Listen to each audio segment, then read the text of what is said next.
कई बार जब लोग जीवन में काम करना शुरू करते हैं तब उन्हें बहुत ज़्यादा दर्द होता है, तकलीफ होती है, उन्हें बहुत ज़्यादा मेहनत करना पड़ता है और ये बात उनसे बर्दाश्त नहीं हो पाती है।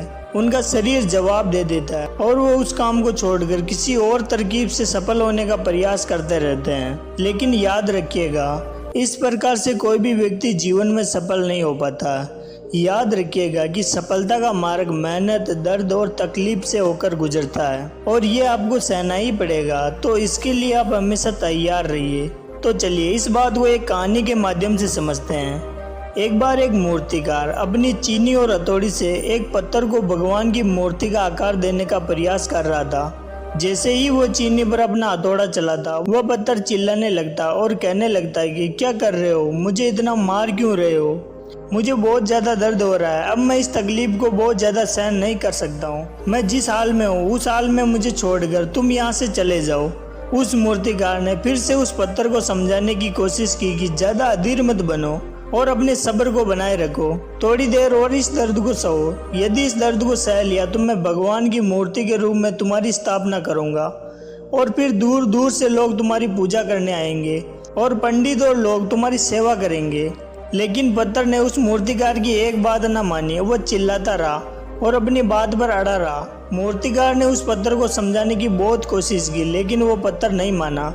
अब मूर्तिकार भी थक चुका था और वो उस पत्थर को छोड़कर आगे बढ़ गया और थोड़ी ही दूर जाकर देखा कि एक और बहुत ही अच्छा पत्थर वहाँ पड़ा हुआ है। उसने चीनी और हथौड़ी उठाई और उस पत्थर को मूर्ति बनाने के लिए वो तैयार हो गया। उसने मूर्ति बनाना शुरू कर दिया। दूसरे पत्थर को भी दर्द हुआ, तकलीफ उसे भी हुई, लेकिन उस पत्थर ने बर्दाश्त कर लिया और देखते ही देखते थोड़े समय के बाद उस पत्थर ने भगवान की मूर्ति का रूप धारण कर लिया। थोड़े दिन बाद उस मूर्ति की एक मंदिर में स्थापना हो गई। धीरे धीरे करके लोग वहाँ पूजा पाठ करने आने लगे।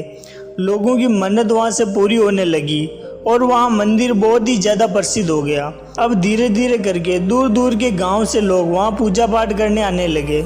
फिर एक दिन उसी पत्थर को उस मंदिर में लाया गया और उसे एक कोने में रख दिया गया। अब लोग वहाँ आते हैं और उस पर नारियल फोड़ते हैं। ये कोई और पत्थर नहीं बल्कि वही पत्थर है जिसने दर्द को नहीं सहा था। अब वो पत्थर मन ही मन बहुत ही ज़्यादा पछता रहा था, दुखी हो रहा था और अपने आप से कह रहा था कि काश मैंने उस दिन उस दर्द को और उस तकलीफ को सह लिया होता तो आज मेरी भी पूजा करते। दोस्तों, जब भी आप अपने कैरियर की शुरुआत में किसी काम को कर रहे हो, पढ़ाई कर रहे हो और उसमें आपको दर्द हो रहा है, तकलीफ हो रही है, ज़्यादा मेहनत करना पड़ रहा है, तो आप रुकेगा मत किसी और, क्योंकि कोई और रास्ता आपको सफलता नहीं दे सकता है। आपको उस दर्द को, उस तकलीफ को सहना ही होगा और उस दर्द को, उस तकलीफ को सहकर आप ज़्यादा मजबूत बनेंगे और तभी आप अपने जीवन में आगे बढ़ पाएंगे। और जीवन में हमेशा याद रखिएगा कि आपको पहले पत्थर की तरह नहीं बल्कि दूसरे पत्थर की तरह बनना है।